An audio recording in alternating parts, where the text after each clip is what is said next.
কলকাতার এক কোটিপতি একবার গরিব ভিখারির ছদ্মবেশে রাস্তায় বসলেন। তিনি এটা দেখতে চেয়েছিলেন যে একজন অসহায় গরিব ভিখারির প্রতি সাধারণ মানুষের ব্যবহার কেমন হয়।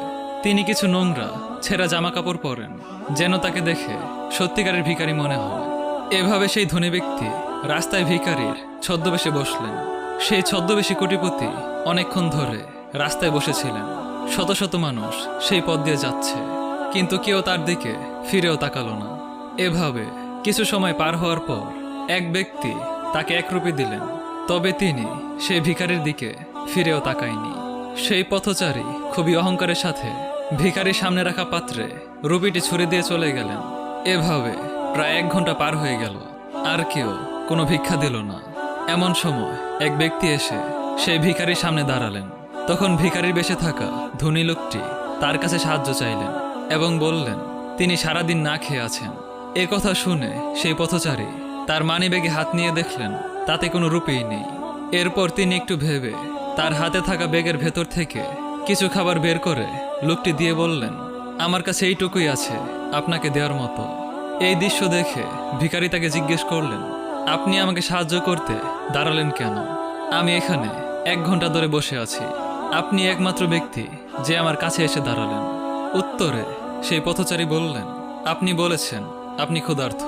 আমি জানি না খেয়ে থাকার কষ্ট কেমন, কারণ আমার এই অভিজ্ঞতা আছে। আমি প্রতিদিন 5 মাইল পথ হেঁটে কাজে যাই। অনেক সময় আমি ক্ষুধার্ত থাকি, তবুও আমি এত দূরে যাই যেন আমার সন্তানদের মুখে খাবার তুলে দিতে পারি। আমি এখন বাসায় ফিরছিলাম, কিন্তু যখন আপনি বললেন আপনি না খেয়ে আছেন, তখন আমার এই খাবার ছাড়া আর কিছুই আপনাকে দেওয়ার মতো নেই। উত্তর শুনে ছদ্মবেশী ধনী লোকটি বললেন, আপনার মতো মানুষ আরও প্রয়োজন এই পৃথিবীতে।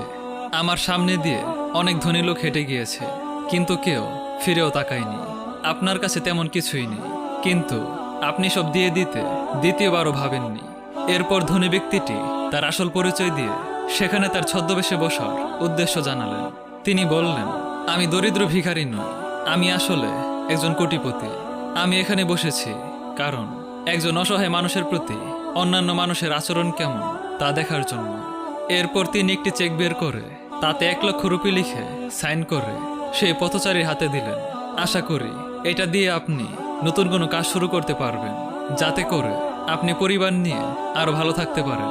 পথচারী লোকটি অবাক হয়ে চেকটি হাতে নিলেন এবং কান্নায় ভেঙে পড়লেন। তিনি ধনী লোকটিকে ধন্যবাদ জানালেন। অনেক ধনী ব্যক্তি ভিখারির পাশ দিয়ে হেঁটে গিয়েছেন, কিন্তু কেউ তাকে সাহায্য করেনি। অথচ যার তেমন কিছুই নেই, সেই বরং তার সবকিছু দিয়ে সাহায্য করতে চায়। আমরাও প্রতিদিন অনেক অসহায় লোকের পাশ দিয়ে হেঁটে যাই। আমরা যদি তাদের সাহায্য করি, তাদের পাশে দাঁড়াই, তাহলে তাদের অসহায়ত্ব কমবে। আমরা সকলেই যদি একজন অন্যজনকে সাহায্য করি, তবে পৃথিবীটা সত্যি আরো সুন্দর হবে। আমাদের ভিডিওগুলো ভালো লাগলে আমাদের অভিযান মোবাইল অ্যাপটি ডাউনলোড করতে পারেন, লিংক কমেন্ট বক্সে। আশা করি ভালো লাগবে।